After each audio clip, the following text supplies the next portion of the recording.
Good afternoon. Our focus for our solar energy design project is the Williamsburg Church in Pennsylvania.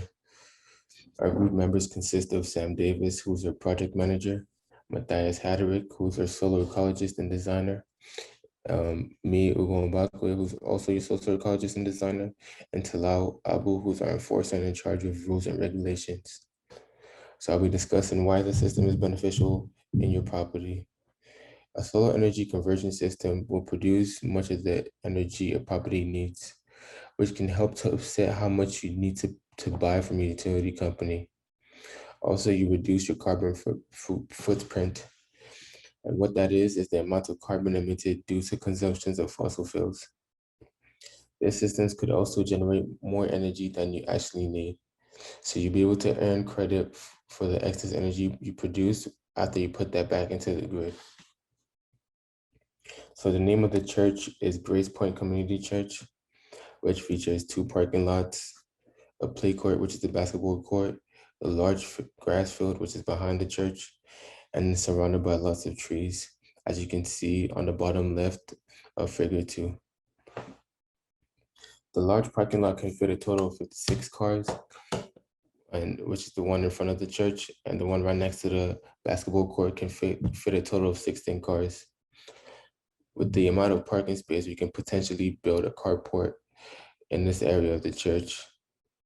It's also surrounded by family homes, schools, and parks, making it easy for nearby residents to commute.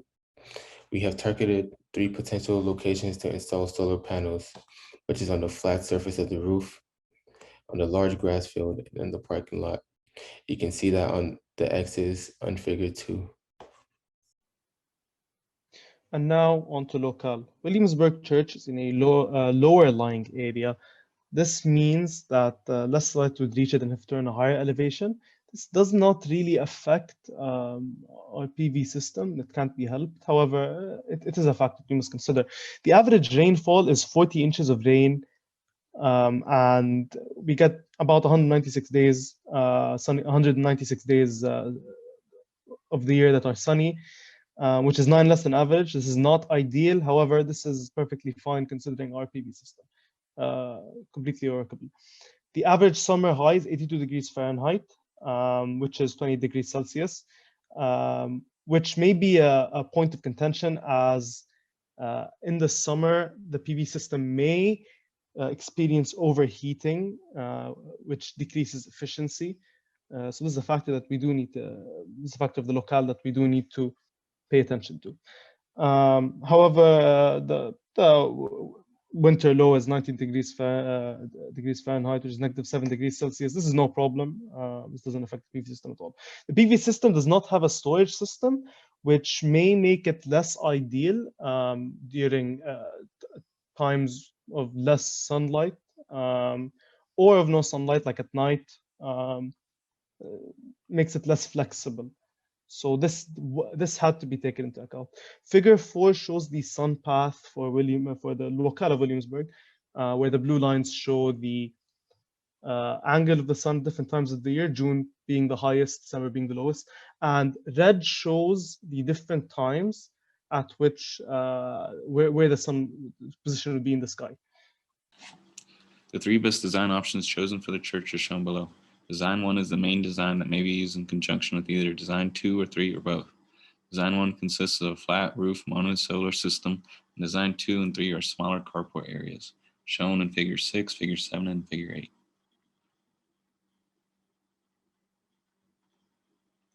Moving on. The roof mount consists of a 94 Silfab solar SLA 300 BC 300 watt modules and 2 Fronius 480 volt inverters, and is able to produce the AC energy shown in Figure 9. Though it is not quite enough to meet the entire demand needed at the church for certain months, that is why the other 2 designs are given as options that build off the first design.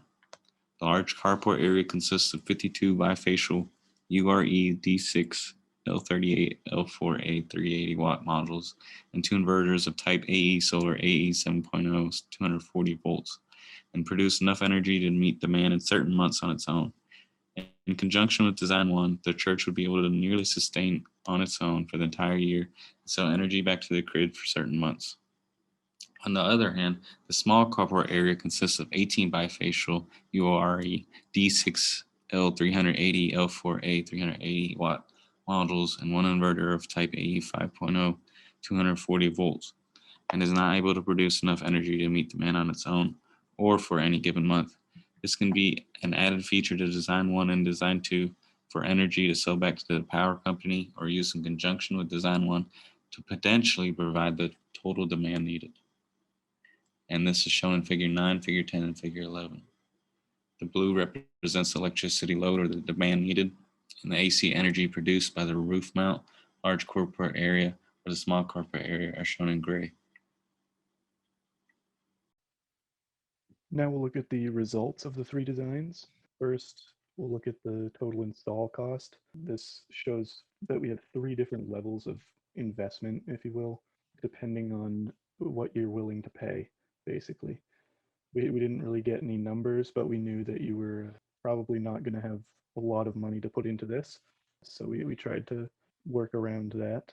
The next one is the net present value. This is very interesting to see that the NPV of the large carport is actually much higher than the more expensive roof mount system. Also, we have the nominal levelized cost of energy. And as you can see for the carports, they're much less expensive at just over 4 cents per kilowatt hour. And as you can expect, the more expensive roof mount system saves you more on your energy bill every year compared to the other ones, but it's not too much of a difference compared to the large carport. Some final thoughts as we wrap the presentation up. I'll go over the advantages and disadvantages of all these designs. The biggest factor is the initial cost versus the savings. Like we said earlier, we didn't get the exact data on how expensive of a design you would like and how much you would like it to cover of for your annual energy bill or monthly energy bill. But I hope we've given a few different options that one might be good enough. So advantages for carports are that in the winter they get hot enough to melt the snow as it falls on them, which takes away the need to plow the spots underneath. That's a saving that we didn't account for previously, but it'll definitely amount to something. Also, it protects cars and people from the elements like rain and snow. We figured that since you're a church, most likely there are going to be a good amount of older people coming to church. And we tried to position them in a way so that the closer spots to the entrances and exits would have the solar carports, just because that's most likely where the older folks are going to be parking. So bifacial modules, unlike normal modules, can harness light energy from both sides of the module.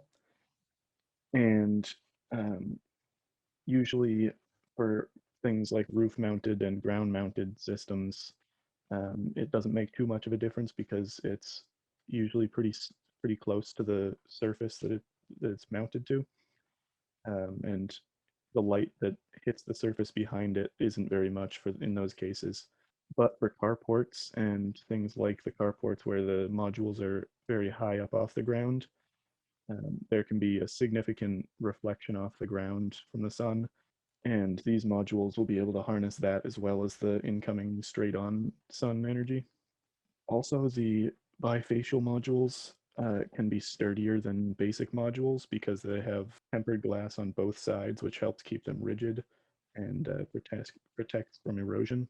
The last thing can be either a advantage or a disadvantage depending on which way you stand, but they will be much more visible from the ground level and from where you'll be most of the time. The roof mounted system, the main advantage is that it's much simpler because the modules are relatively low to the surface that they're attached to. For the carports, they're going to be at least 10 feet off the ground. So there's going to be a lot of structural support for that. As you can see in the right picture, they that's pretty complex support. They don't have to be that complex, especially because it's not going to be quite that big, but it'll still be more complex than the roof mounted system, which is usually very close to the surface. And finally, I just want to say thanks for listening and giving us the time. And I hope at least one of our designs will suit your needs. If you have any questions, you can always email me. My email's right at the bottom there. And again, thank you and have a good day.